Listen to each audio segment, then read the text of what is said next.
database.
Alright, ladies and gentlemen, so we're on to the base replays, where I'm going to talk about why I love this base, kind of go through some of the replays and tell you why it's a good base to begin with, just the core stuff about it when you use a jump spell, or even if you use earthquake spells, depending on what you're using to attack this base with. So as you can see, there's a couple of people that have queen walked my base. It's actually still really good post-update.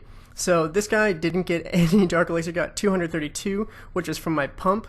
The one below it got 77, it wasn't that great of an attack. This other Queen Walk only got 49 Dark Elixir from my pump. So I'm going to be showing you just kind of my defense log, telling you what happened, and then I'm going to be showing you some other replays that I've documented so we can go through it. But I'm going to be talking a little bit more about my defense log, just showing you like the G-Barch up here with 4 Earthquake spells. Even with 4 Earthquake spells, they couldn't get in my base. This Lavalunian still couldn't get that Dark Elixir, only got 31 Dark Elixir.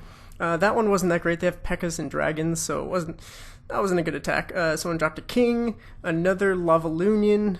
So honestly, this is just to show you guys that this is my actual defense log and I'm not really losing any Dark Elixir besides what I have in my Dark Elixir drills. So they aren't getting into the center of the base, or if they're getting into the center of the base, they're not hitting my storage. And I'll explain a little bit why this happens and how they kind of funnel around. But as you can see, there's another Queen Walk up here that only got 30 Dark Elixir. They did a Queen Charge with 22 Hogs and 4 Witches.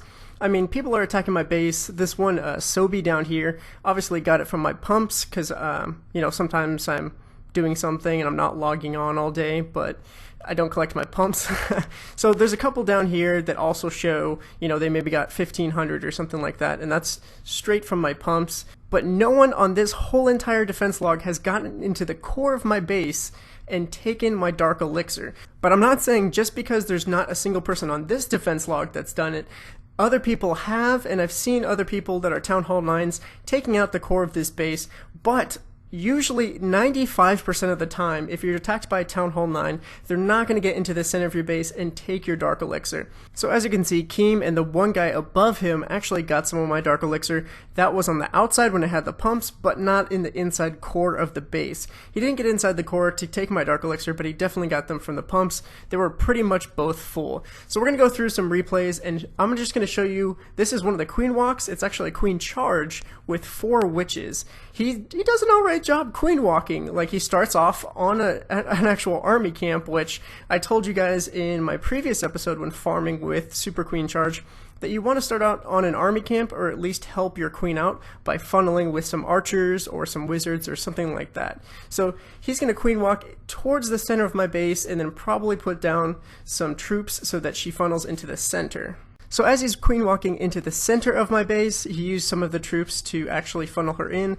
and now he's going to start his second part of the attack, which is the charge, and use the hogs to go around my base, since his queen isn't going into the center of the base. So my skeleton traps pop, and they're doing some damage to the hogs, and then I have one balloon chasing down those hogs, even though he's just way too slow to catch up. So those hogs are just going around and around my base. They're finally getting into the core, but by the time they get into the core, there's only about 3 or 4 of them, and they go down super quick. So the funneling around the base is really nice because most of the defenses are on the outside, and then there's another layer that doesn't have defenses, and then there's a layer on the opposite side of that or sorry, right behind that has a whole bunch of defenses. So hogs, golems, giants, they all have a hard time getting into the core of my base because they go around the outside. So let's go into the next attack replay and talk about some air attacks on this base. So this guy is going to use a Lava Lunion with 2 rage spells, 2 heal spells, and 1 haste spell, with a poison spell of course, but he's going to put both of his lava hounds down, one on either side of the base so he can soak up damage from 2 different air defenses. He's going to put his balloons behind that, his minions behind his balloons, and then rage up in the middle. Now, I don't know about you, but this was an alright, I think personally, Lava Lunion attack. I'm not the best at Lava Lunion, so I wouldn't be able to, tell you what's good and what's not. But he did the steps correct, in a sense. I guess you should have put the balloons out first since they're slower, and then the Lava Hound, and usually do 2 on your first air defense, and then use the hound that you had in your clan castle on the second air defense, because that's a beefier one usually. But I thought it was a pretty good attack. He only got 145 Dark Elixir though. But let's go into our next attack, which is going to be giants, a whole bunch of archers, 8 hogs, and 8 wall breakers with 2 heal spells, 1 jump spell, 1 free spell, and 2 poison spells. So like usual, they'll actually go for the first cannon, and then by the second cannon, that's when all of the CC troops will come out. But unfortunately, he uses both poison spells simultaneously, and those CC troops get taken out pretty quick. He puts a heal spell on top of his giants so they don't die by the wizards. And as you can tell, he threw a perfect jump spell down for his king, but as I was saying, giants, hogs, anything else, golems will all automatically go around this base. So now after a while, usually a whole bunch of DPS troops go into the center of the base, get taken out by all the Teslas, the Expos, those mortars and everything, and then the giants swing back. But he didn't deploy a whole bunch of troops all at once. He was a little bit smart about it, but they're going into the center of the base and not taking really any Dark Elixir. He has 84 Dark Elixir so far. After he takes out my Town Hall, he's going to get more Dark Elixir, but I guess, what was that? There's 1 archer that shot twice on the storage, so I guess I lied about that. There was an archer that got to the center of my base. The queen, as always, as I was saying before in another video, the queen will always walk around because she can't shoot the Dark Elixir storage from any point within that second compartment of the base. So she'll just go around and around and around without shooting that Dark Elixir. So even if you have a queen walk and then she gets into that compartment, she won't be able to shoot over the wall and get that Dark Elixir. So even though the clan castle is not centralized, and I know that's a big thing for a lot of people, this base works really well, and I suggest you try it out because you can see it yourself. It works about 90 to 95% of the time. I'm going to say 90 because I have all max defenses, and you're probably not going to have all max defenses, so it's not going to work as well for you. But I promise you, if you make this base, test it out for yourself, you'll definitely like it more than any other base you've previously tried. For saving mostly Dark Elixir, of course. But that's it for the video. If you enjoyed it, make sure to smack that like button, share this with your friends and clanmates, and as always, make sure to be subscribed. Peace!